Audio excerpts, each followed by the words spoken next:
La question de l'accompagnement de la mort est présente dès la Bible, même si les moyens du temps sont bien faibles. Songeons à la présence de Marie au pied de la croix, ultime consolation du Christ.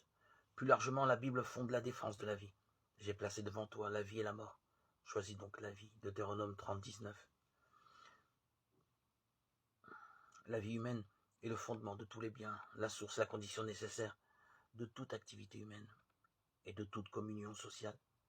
Si la plupart des hommes estiment que la vie a un caractère sacré et que chacun peut en disposer à son gré, les croyants y voient plus encore un don de l'amour de Dieu, qu'ils ont la responsabilité de conserver et de faire fructifier.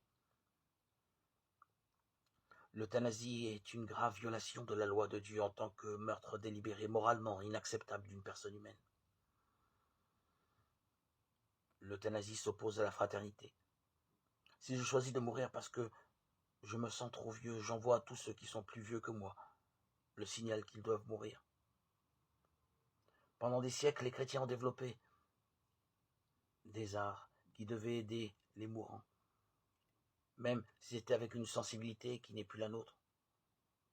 En face, le mot euthanasie vient de la philosophie grecque.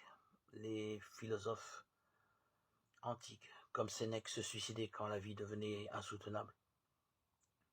La controverse est donc ancienne, mais ce sont les progrès du XXe siècle qui ont permis une autre euthanasie médicalisée, aujourd'hui réclamée, ou des soins palliatifs qui ont provoqué le débat actuel.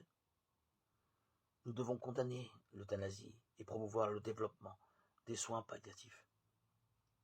Un certain discours séculaire sur la valeur de la souffrance n'est aujourd'hui plus défendu. Partout où nous trouvons la souffrance doit être combattue avec les moyens disponibles dans le respect de la dignité humaine.